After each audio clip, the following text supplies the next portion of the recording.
Kesulitannya kayak apa aja, Bu? Sebenarnya mah kesulitan di fisika ada banyak Bu. Yang pertama karena fisika itu berhubungannya dengan hitung-hitungannya Bu ya. Hese. Dengan matematika kan. Iya, betul. Nah, anak-anak sebenarnya kecuali kelas 10 ya. Kalau misalnya saya mengajar di kelas 10 ada misalnya materi-materi yang seharusnya anak sudah dapat seperti ada trigonometri itu dipakai di vektor. Tapi ternyata di matematika belum bisa. Dasarnya matematika? Iya. Nah, berarti saya harus menyampaikan meskipun itu hanya di sudut istimewa. Iya. Nah, sekarang lanjut ke kelas 11 ya.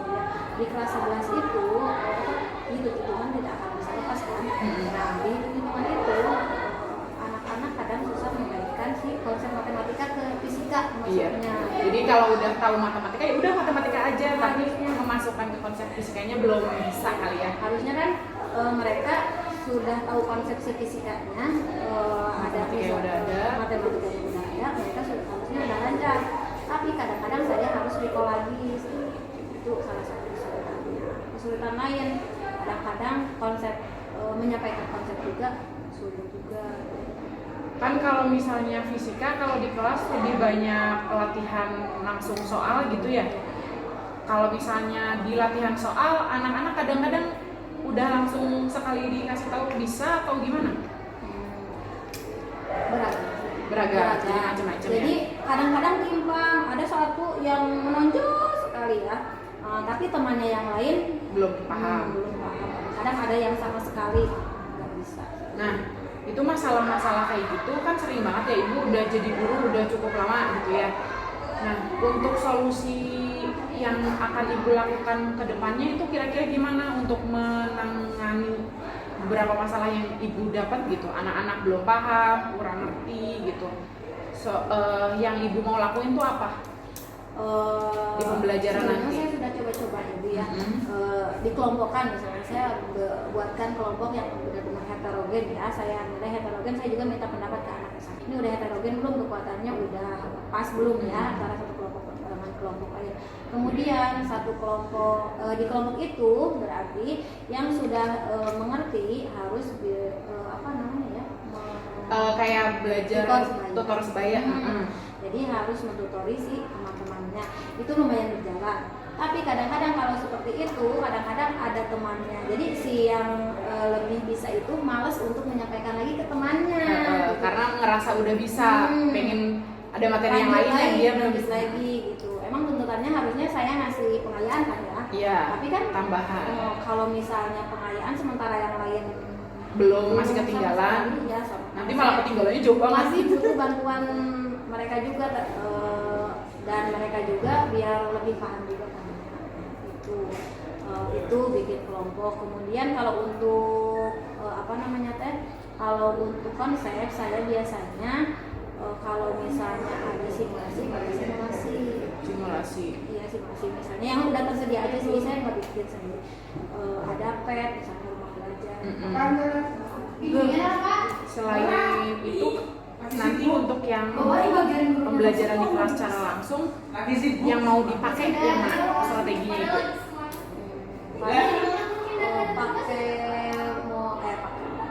Pakai itu aja, pakai media. Saya nyari media. Kan sekarang kan mau ada lensa. Yeah. Saya nyari simulasi, tapi tetap dengan kelompok biar seimbang, karena kalau misalnya simulasi mereka kadang-kadang nggak bisa menyimpulkan dari simulasi. Saya kasih LKS-nya, bikin LKS, saya buat LKS. Nah, harapannya dari LKS itu mereka bisa menyimpulkan apa-apa yang di pertanyaan itu, ya, sampai ke mereka dapat konsepnya. Tapi kadang-kadang seringnya tidak tercapai. Jadi kalau pembagian kelompok yang heterogennya itu, Ibu tahu anak secara langsung atau memang Ibu sudah ada pemetaan terlebih dahulu ke profil belajar si peserta didiknya, atau dilakukan dulu kayak minatnya dia lebih ke apa? Jadi heterogennya itu dari apa? Sebenarnya saya tidak atau mungkin dari nilai rapot atau apa gitu. Saya tidak melakukan tes diagnosis lebih dahulu secara khususnya. Yang pertama dari nilai rapot, kemudian dari keseharian juga. Kebetulan kan saya udah ngajar dari semester awal kan, semester 1. Jadi ya kurang lebih saya tahu kemampuan mereka. Kemudian saya juga minta pendapat kan ke temannya misalnya yang metal. Ya kurang lebih saya tahu kemampuan mereka. Kemudian saya juga minta pendapat kan ke temannya misalnya yang metal. Ini kira-kira seperti apa si kelompok-kelompok. Tapi dari semester kemarin pembentukan kelompok itu nggak ada yang timpang gitu, misalnya kelompok ini unggul nih, yang ini enggak, tapi keseimbangannya itu balance gitu. Sedikit lumayan balance, tapi tetap aja ada kelompok yang dominan. Kalau misalnya ada orang yang dominan, pasti kelompok ini jadi ikut dominan. Lebih kayak aktif gitu dan lain sebagainya. Jadi, lebih terlihat gitu ya sama guru juga. Terus rencananya untuk visit ke kelasnya mau kapan?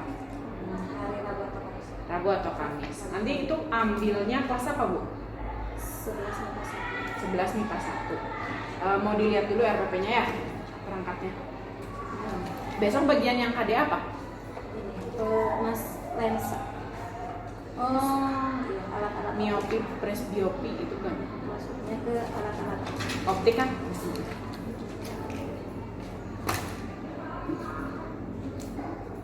Nah, ini kayaknya kalau misalkan ini udah bagus. Terus LKPD-nya dicantumkan belum Ya, nanti paling ya. Ini berarti satu pertemuannya. Ini pertemuan yang ke ini. Yang ke iya. Pertemuan yang pertama. Yang pertama ya di bagian yang KD alat-alat optik. Oke. Kalau begitu nanti mungkin untuk jamnya mau jam keberapa? Jadwal di MIPA 1. Sesuai jadwal aja ya. Iya. MIPA 1 itu jam 1. Biar nanti saya tulis di sini.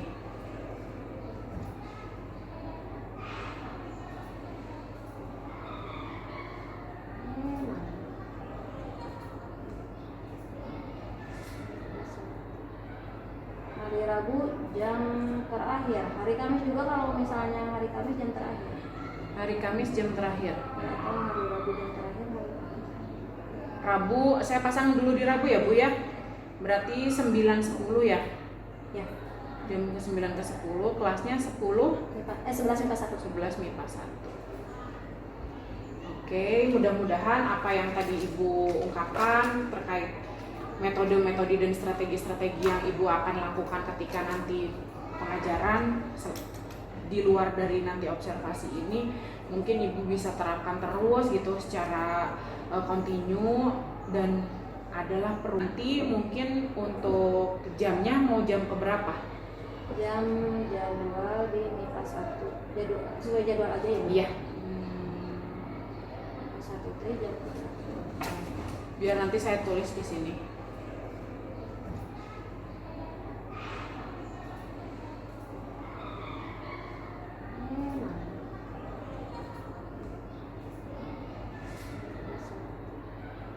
Hari Rabu jam terakhir. Hari Kamis juga kalau misalnya hari Kamis jam terakhir.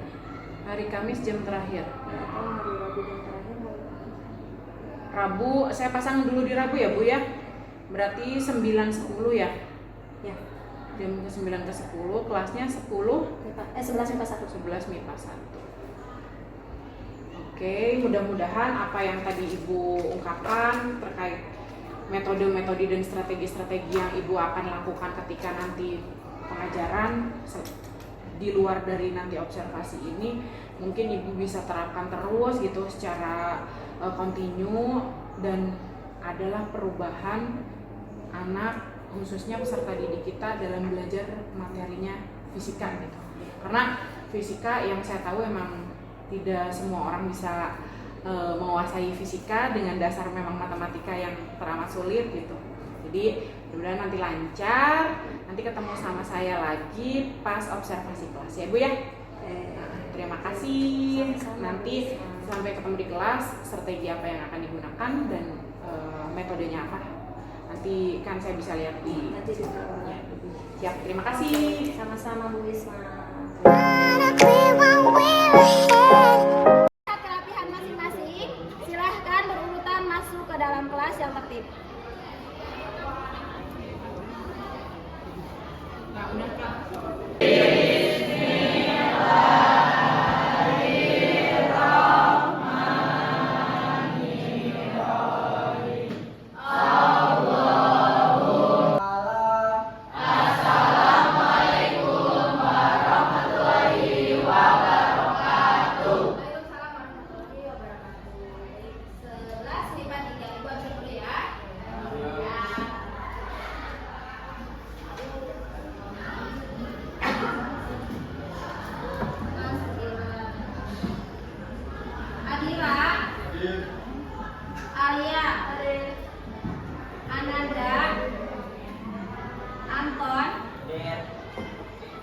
April.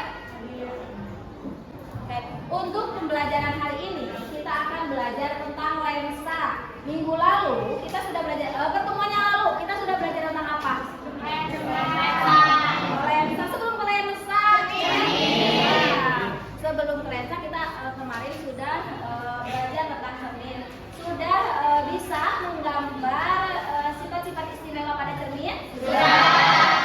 Kami kemudian sudah bisa menggambar bayangan yang terbentuk pada cermin? Sudah. Ada cermin apa saja? Ini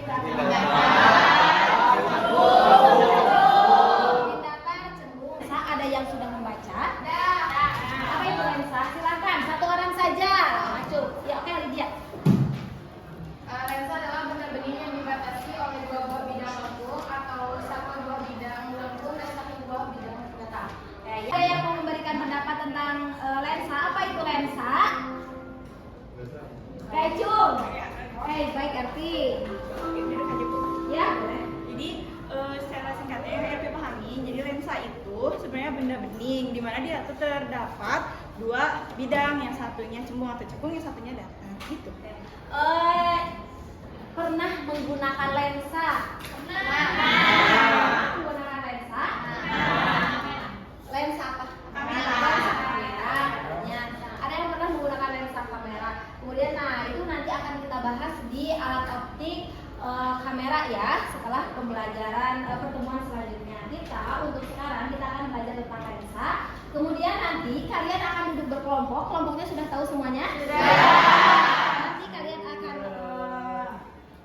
duduk bersama kelompoknya masing-masing. Kemudian ibu akan bagikan LKPD. Kalian akan melakukan simulasi dan akan mempresentasikan hasil simulasi kalian ya. Nah, sebelumnya kalian pernah tahu loop? Nah, pernah menggunakan loop? Pernah menggunakan loop. Kalau kalian misalnya, ibu punya tulisan sebesar ini atau tulisan kalian, kemudian di atasnya kalian simpankan loop. Apa yang terlihat oleh kalian? Tulisan yang terlihat menjadi lebih besar. Nah, selanjutnya, kenapa ya seperti itu? Karena itu cermin lensa terbesar. Iya, itu lebih Karena apa? Ada bidang lengkungnya. Ada bidang lengkungnya. Nanti kalian bisa pelajari ya. Nanti kalian pahami. Kenapa saat tulisan saat kalian menyimpan loop di atas tulisan kalian yang normal akan terlihat lebih besar. Kemudian pernah nggak kalian menyimpan loop di bawah sinar matahari, kemudian di bawahnya disimpan daun-daun kering atau kertas? Pernah? Apa yang terjadi? Kenapa bisa terbakar? Satu orang dulu, Willy. Memantulkan cahaya matahari kepada Silakan dibuka HP-nya masing-masing. Silakan buka HP-nya masing-masing. Ibu sudah kirimkan link. Silakan kerjakan kuisnya. Kelompoknya masing-masing. Sekarang silahkan duduk bersama kelompoknya masing-masing. Tidak usah ribut. Silahkan duduk yang tertib. Sudah duduk bersama kelompoknya masing-masing. Ibu akan bagikan LKPD-nya. Nah, kalian bisa dilihat LKPD-nya masing-masing. LKPD-nya masing-masing sudah pegang LKPD-nya semua kelompok? Nah, kita Ibu mau bahas dulu sedikit tentang sifat-sifat istimewa pada lensa cekung dan lensa cembung. Mungkin kalian sudah baca ya sebelumnya ya. Nah, seperti halnya cermin cekung dan cermin cembung, lensa juga sama, ada lensa cekung tadi dan lensa cembung. Kemudian punya sinar-sinar istimewanya masing-masing. Nah, ini adalah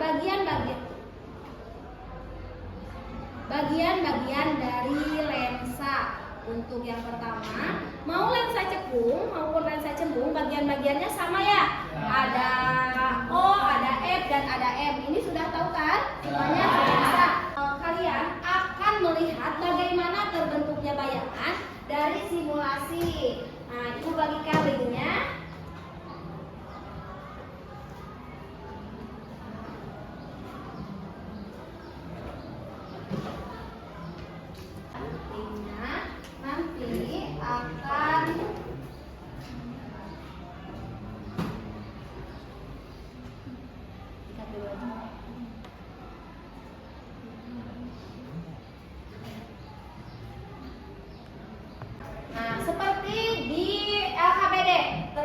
seperti di LKPD? Sama seperti itu? Sama? Nah,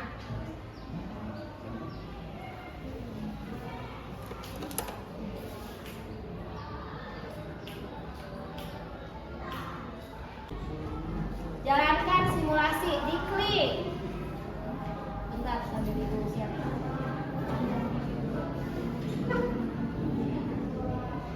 Bentar.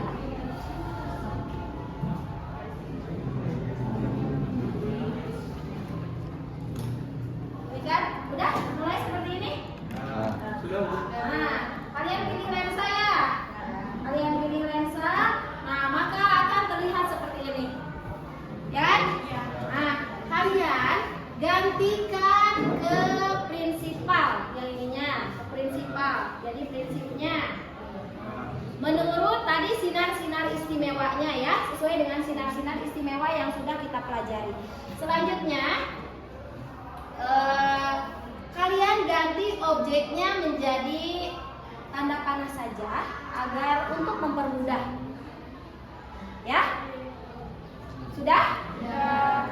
Selanjutnya kalian lihat yang nomor 1, hasil pengamatan nomor 1. Oke. Objeknya katanya disimpan di mana? Antara O dan F1. Untuk radius observatornya itu boleh kalian ganti-ganti, tapi dilihat mau berapa. Diusahakan angkanya angka yang mudah. Nah, angka yang mudah misalnya 80, 90, 100. Karena apa? Di sini titik yang kuning itu, terlihat titik yang kuning? Titik yang kuning itu adalah kira-kira dan ini yang F1. Berarti kalian simpankan objeknya di sini. Ya? Nah, berarti kalian simpankan objeknya di sini. Objeknya disesuaikan, bisa diperbesar, bisa diperkecil. Kemudian kalian lihat bayangannya seperti apa. Ya? Selanjutnya hasil gambarnya kalian gambarkan sesuai sinar-sinar istimewanya. Ya? Setelah sinar-sinar istimewanya, dilihat bayangannya seperti apa, ditulis sifat bayangannya seperti apa. Ya? Silakan.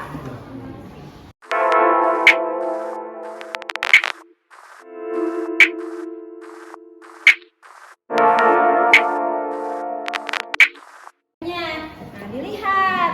Kamu radiusnya mau berapa nih? 80. Berarti kalian pakai penggaris ini. Nah, ke sini. M-nya itu berarti kalau fokusnya 80, M-nya akan berapa? Atau jari-jarinya akan berapa? 2 kalinya berarti berapa? 160. Nah, harus tepat di 160 si objeknya teh. Objeknya untuk mempermudah harus di 160. 160 dari mana?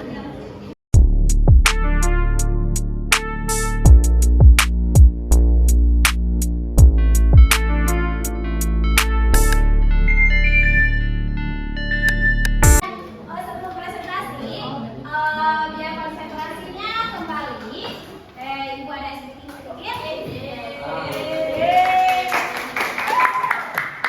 Untuk speaking kali ini clue-nya adalah tolong.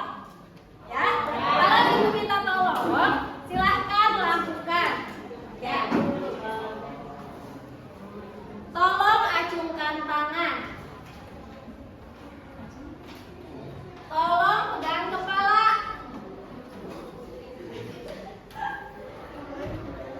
Tolong berdiri. Acungkan tangan.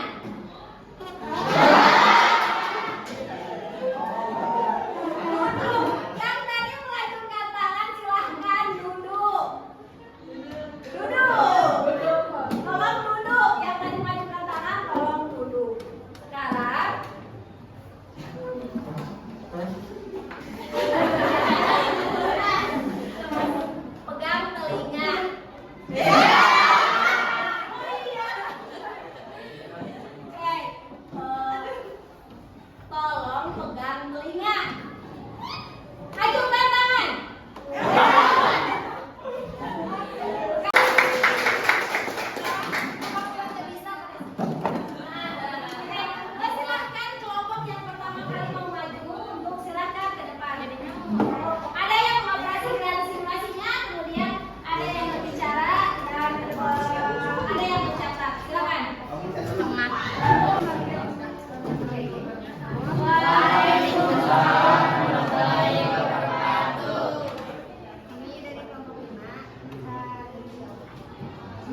presentasikan hasil diskusi lensa cembung objek di M1 Tangerang.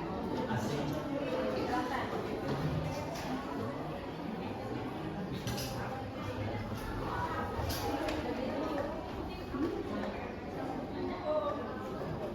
Jari-jarinya berapa?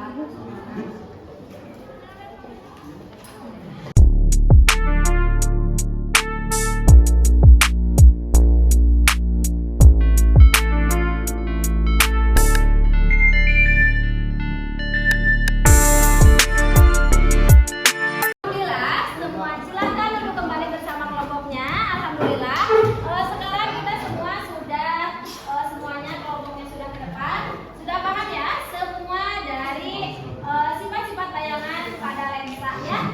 Jika objeknya diletakkan di posisi manapun seperti itu. Kemudian, boleh ibu meminta kalian apa yang kalian rasakan. Boleh satu orang atau beberapa orang. Apa yang kalian rasakan setelah pembelajaran hari ini? Dimulai dari tadi, dimulai dari awal sampai kalian mempresentasikan apa yang kalian rasakan. Silahkan. Senang, menarik. Gimana Mila? Sofwan, rasa menyenangkan karena bisa mendapatkan pengetahuan baru lewat praktek online yang ibu sediakan dan ibu juga paparkan penjelasannya sangat jelas untuk kami dapat. Ada kesulitan? Tidak ada. Bimbingan itu juga sangat good. Terima kasih. Yang lainnya. Selanjutnya, baik kita simpulkan ya. Hari ini kita sudah belajar tentang lensa. Kita simpulkan untuk menggambar bayangan pada lensa itu kita harus memperhatikan apa ya? Objeknya, di mana letak objeknya. Kemudian harus memperhatikan sinar-sinar istimewa. Kayak ibu tanya, apakah sama atau berbeda bayangan-bayangan yang dibentuk oleh lensa itu? Beda. Tergantung bedanya apa? Satu orang dulu. Apa? Tergantung dari apanya? Tergantung lensa dan objeknya. Tergantung lensa dan objeknya. Kelompok ini tergantung apanya? Ini juga apa ya? Jari-jari juga mempengaruhi sih. Jari-jari kelengkungan cermin juga katanya mempengaruhi. Ya, tentu saja akan mempengaruhi di mana letak bayangan dan sifat-sifat bayangannya seperti itu. Kemudian silahkan dibuka lagi HP-nya masing-masing. Ya. Ibu sudah sharekan linknya, silahkan diisi. Sudah diisikan semuanya? Sudah. Semuanya. Kemudian satu lagi, ibu ada soal buat kalian. Silahkan dilihat dan kemudian diisi.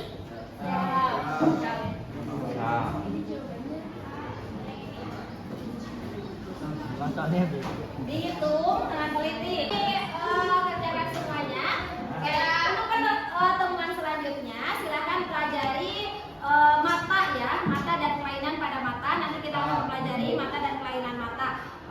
Untuk pertemuan hari ini kita cukupkan sekian. Terima kasih atas kerjasamanya. Terima kasih.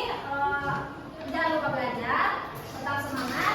Kemudian sampai bertemu pertemuan selanjutnya. Assalamualaikum warahmatullahi wabarakatuh. Waalaikumsalam warahmatullahi wabarakatuh. Assalamualaikum warahmatullahi wabarakatuh. Waalaikumsalam warahmatullahi wabarakatuh.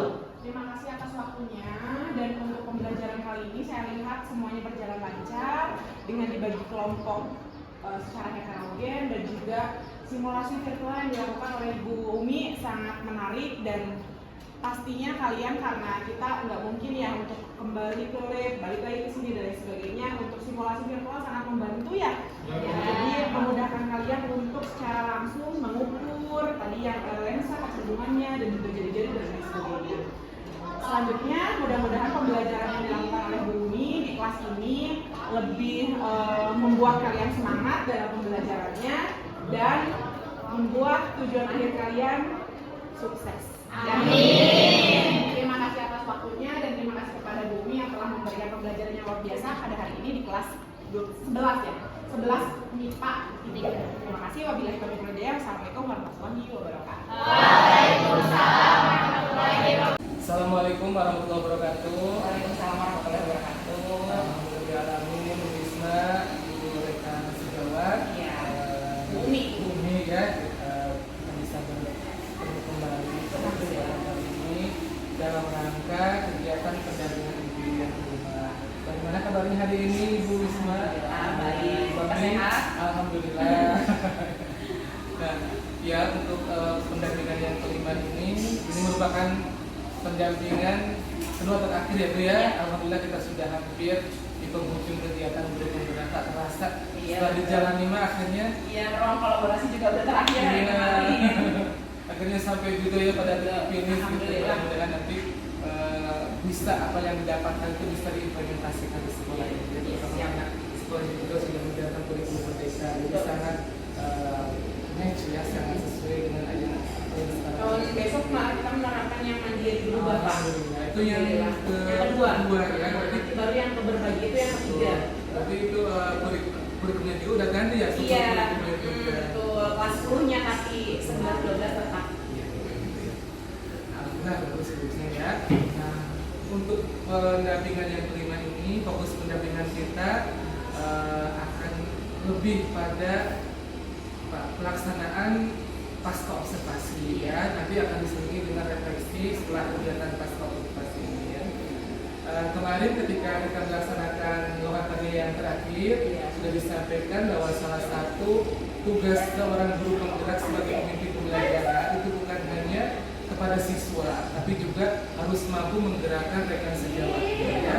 Nah, salah satu tugas yang harus Ibu kerjakan itu berupa diseminasi memberikan apa terhadap rekan sejawat ya. Iya.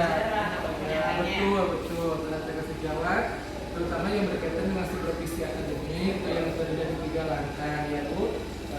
Coba apa langkahnya apa aja? Ada pra-observasi, observasi, dan pasca observasi. Bagus ya, berarti Ibu sudah benar-benar melaksanakannya. Iya. Langkah-langkahnya sudah ingat ya. Iya.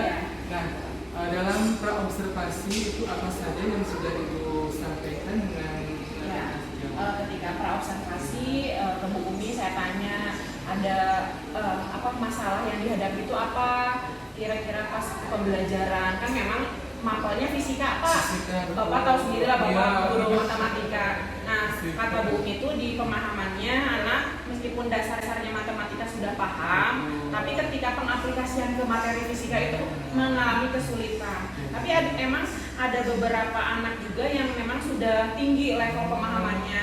Tapi disitulah saya masuk memberikan bukan solusi dari saya, tapi pengarahan bagaimana nanti Bu Umi bisa melakukan diferensiasi di dalamnya, dan juga kan termasuk di dalamnya ada KSE kayak kerja kelompok dan lain sebagainya. Siswa merefleksi sendiri pun itu udah termasuk keputusan yang bertanggung jawab. Betul.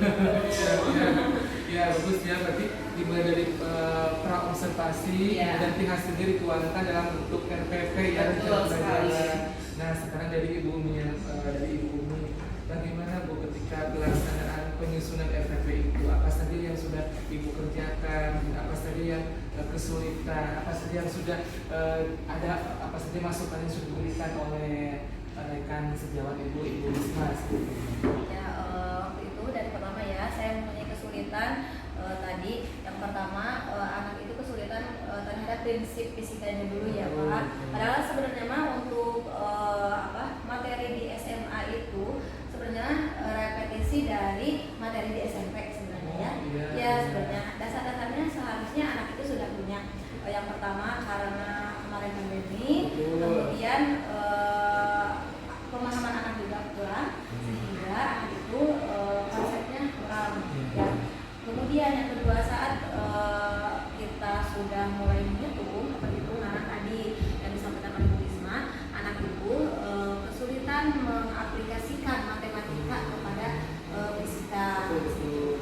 Nah kemudian saya membuat anak itu dibagi menjadi kelompok dan heterogen, sehingga kan kemampuan anak dalam satu kelompok itu berbeda-beda.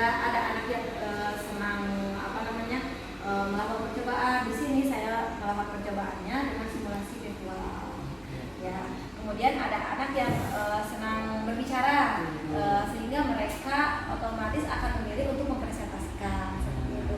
Kemudian ada anak yang sudah memahami konsepnya, mereka otomatis memilih untuk menyelesaikan materi konsepnya seperti itu, sehingga mereka di dalam satu kelompok itu berbagi. Sudah diferensiasi Pak. Diferensiasi ya. Jadi ibu berdiferensiasinya di dalam kelompok. Iya, di dalam Di dalam kelompok. satu kelompok itu nanti terdiri dari berbagai kemampuan kemampuan sehingga nanti bisa Iya. di match ya, bisa bisa saling bentukan gitu Iya. ya. Oke, itu juga merupakan salah satu bentuk diferensiasi. Terus ya Bu, bisa juga bentuknya jadi kita kelompokkan benar-benar pure, Iya. mana yang misalnya yang suka percobaan di sini gitu Iya. ya, yang sukanya berbicara berada di kelompok ini ya, ini juga nanti sikap ritmenya berbeda-beda. Tapi yang tadi ibu lakukan juga itu sudah mencerminkan diferensiasi, boleh-boleh saja seperti itu. Jadi banyak jenisnya diferensiasi itu kita juga nggak terlalu kaku karena Iya. pembelajaran itu kan juga harus sesuai dengan konteksnya juga. Betul. Kalau kaku nantinya nggak nyaman di anak, nggak nyaman di guru. Gitu ya, betul atas namanya bagus ya. Ya berarti alhamdulillah ibu ya sudah dituangkan dari kegiatan observasi itu sudah langsung masuk ke dalam FPP ya.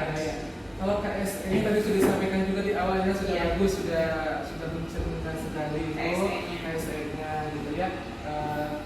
Karena kita mungkin makolnya di SMA itu kan beda dengan di PAUD, beda dengan di kalau di sana mungkin kita ngomong anaknya beda ya. Iya, Di sana kan sekali. anak-anak yang sudah dewasa kita juga nggak bisa terlalu kontak fisik atau sentuhan fisik itu juga kita harus agak menjaga ya, beda. Terus kayak kemarin di fisika Bu Umi juga tidak lupa menyelipkan memasukkan ice breaking dan lain sebagainya. Bagus. Jadi untuk mengembalikan lagi konsen anak gitu Ah. Pak. Kalau misalnya nggak kayak gitu kan namanya fisika gitu, udah dari judulnya aja udah berat gitu kan. Jadi ketika disisipkan Yeah. ice breaking dan lain sebagainya jadi cair lagi, semangat lagi gitu. Direkam nggak kemarin kita observasinya? Untuk yang observasi yang kemarin belum, tapi saya udah masuk ke yang ketika pra observasi nanti saya tunjukkan ke Bapak. Siap. Jadi pokoknya semua yang dikerjakan itu masukkan ke dalam portofolio kita. Siap. Nanti Soalnya untuk yang kelasnya kemarin pas saya masuk ke Bumi, Bu saya mau pengen kelas ini aja, jadi nanti di pas 1. Iya, Gitu. bagus. Kemarin di kelas 3-nya Bumi. nanti juga mungkin itu bisa sebagai salah satu kalau misalnya diperlukan ya Bu, misalnya sebagai buat profil sekolah. Kadang-kadang kan kita potong-potong Salah satunya. ya, nanti loh kegiatan teman sejawat ya, teman sekolah dulu mungkin kayak OSIS tadi kayak gitu Betul. ya, nah kayak gitu diceritakan kita sedikit ya, di profil juga benar. Ya Bu, nanti pokoknya semua yang dikerjakan masukkan ke dalam portofolio. Siap, sudah. Kita sudah sebentar lagi. Betul. Kalau nggak dicicil Pak, Iya.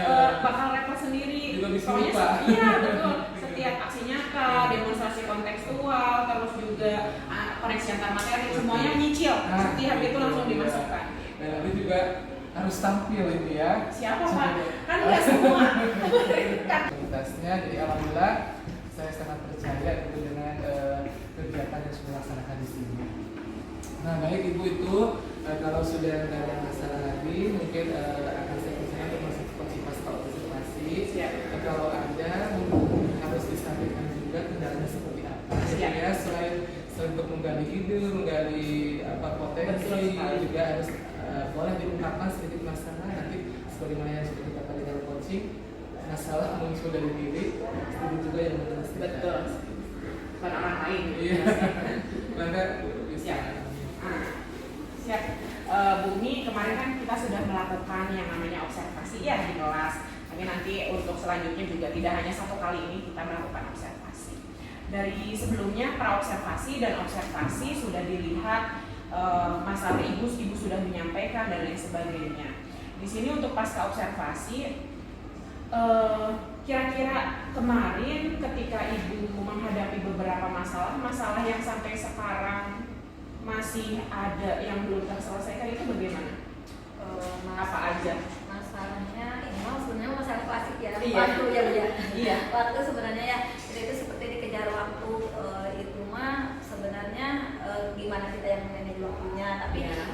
saya merasa saya kurang menguasai, jadi kurang bisa berbagi waktu kadang-kadang. Iya. Gitu.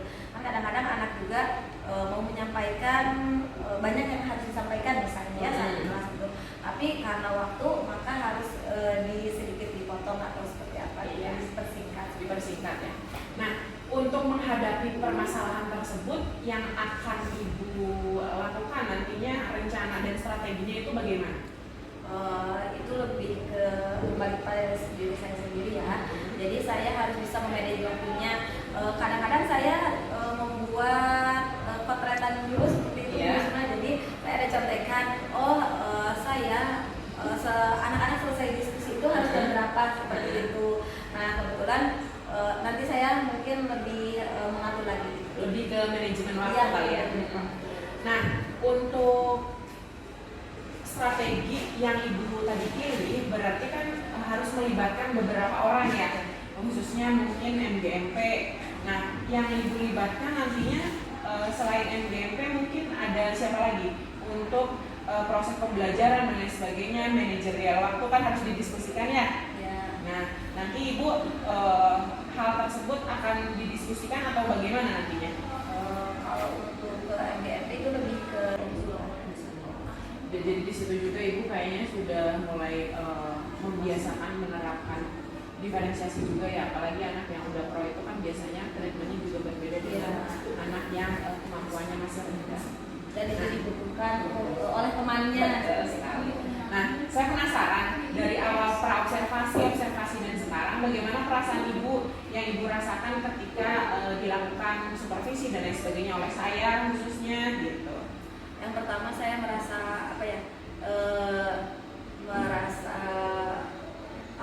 deg-degan Iya. Kenapa harus saya observasi? Yang kedua, tapi saya merasa dibersamai juga. Jadi misalnya saya punya permasalahan kan kita ada teman untuk berbagi ya, Sharing. dibersamai apa yang harus saya lakukan, bagaimana kalau saya melakukan ini. Kemudian ketika saya di kelas juga sebenarnya saya merasa canggung juga, anak-anak juga ya, melihat ya. Tapi di sana kan saya bisa berbagi ke Bu Risma. Bu Risma kira-kira kelemahan saya apa? Refleksi ya. Iya. Jadi Bu Risma bisa memberitahu kepada saya. Iya. Selanjutnya ketika sudah observasi dan lain sebagainya untuk RPP kan kemarin kita sudah sharing tentang berdiferensiasi, KSE. Nanti kedepannya rencana Ibu akan bagaimana? Digunakan terus atau bagaimana? Berusaha digunakan terus ya. Meskipun kadang-kadang kan pada kenyataannya untuk memakai RPP itu ya seperti itulah gitu ya. Tapi ya berusaha lah. Iya, siap. Untuk tahapan dimulai dari praobservasi, terus observasi kemarin kita sudah lakukan, sekarang pasca observasi. Tidak hanya Ibu yang belajar, tapi saya juga banyak belajar gitu ya. Karena ketika saya IPS, Ibu IPA, itu kan pasti treatmentnya pun berbeda gitu. Jadi mudah-mudahan menambah pemahaman hasanah keilmuan kita dan juga bermanfaat selanjutnya ya Bu ya. Gitu. Hatur nuhun, terima kasih atas kerjasamanya. Mudah-mudahan nanti pembelajaran khususnya di SMA Negeri 1 Pangandaran ataupun di Mapel Fisika itu berjalan lancar tanpa kalau masalah pasti ada, tapi tanpa dalam artian tidak bingung bertanya kepada siapa. Kita saling sharing saja, karena yang namanya orang itu tidak akan berhenti belajar di waktu itu, terus belajar. Terima kasih. Iya, sama-sama.